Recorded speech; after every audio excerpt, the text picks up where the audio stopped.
আলোকিত হতে চাই আগামীতে। আমি উপদেষ্টাও থাকবো না। ফ্যাসিবাদের পতন হলেও এখনও দেশ পুরোপুরি ফ্যাসিবাদ মুক্ত হয়নি।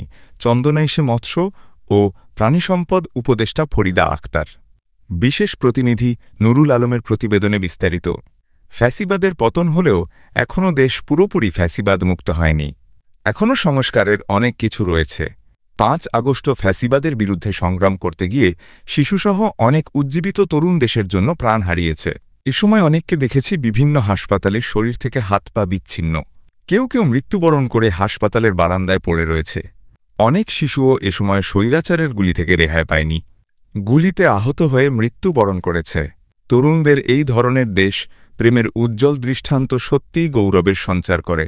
তিনি ভবিষ্যৎ তরুণদের রাজপথে থাকার আহ্বান জানান। মৎস্য ও প্রাণিসম্পদ উপদেষ্টা ফরিদা আক্তার চট্টগ্রামের চন্দনাইশ উপজেলায় স্বপ্নবিলাস বিদ্যানিকেতনের উদ্যোগে চন্দনাইশ উপজেলা প্রশাসনের সহযোগিতায় আয়োজিত নবচিন্তা তরুণদের দক্ষতা উন্নয়ন বিষয়ক সেমিনার ২০২৫ এ প্রধান অতিথির বক্তব্যে এসব কথা বলেন। আলোকিত হতে চাই আগামীতে। আমি উপদেষ্টাও থাকবো না, বাইরে থাকবো। আমি আবারও আসতে চাই, স্বপ্নবিলাসকে দেখতে আসতে চাই।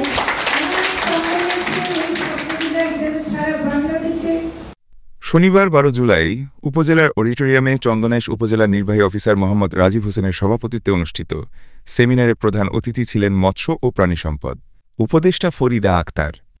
স্বপ্নবিলাস বিদ্যানিকেতনের এহসান উদ্দিন সৌরভ ও রিদওয়ান হোসেনের যৌথ সঞ্চালনায় বিশেষ অতিথির বক্তব্য রাখেন চন্দনাইশ উপজেলা সহকারী কমিশনার ভূমি ডিপ্লোমেসি চাকমা থানার অফিসার ইনচার্জ গোলাম সারোয়ার, চন্দনাইশ সমিতি চট্টগ্রামের উপদেষ্টা ও জামায়াত নেতা ডা Shahadat Hossain, liberal democratic party এলডিপির প্রেসিডিয়াম সদস্য অধ্যাপক ওমর ফারুক, চট্টগ্রাম আইনজীবী সমিতির সাবেক সভাপতি অ্যাডভোকেট নাজিম উদ্দিন চৌধুরী, চন্দনাইশ সমিতি চট্টগ্রামের মাকসুদুর রহমান, সাধারণ সম্পাদক জাহাঙ্গীর আলম, চন্দনাইশ উপজেলা বিএনপির সাবেক সাধারণ সম্পাদক এম.এ হাশেম রাজু, জাতীয় নাগরিক পার্টির যুগ্ম আহ্বায়ক হাসান আলী, টিকে গ্রুপের ডিরেক্টর মোফাজ্জেল হক প্রমুখ।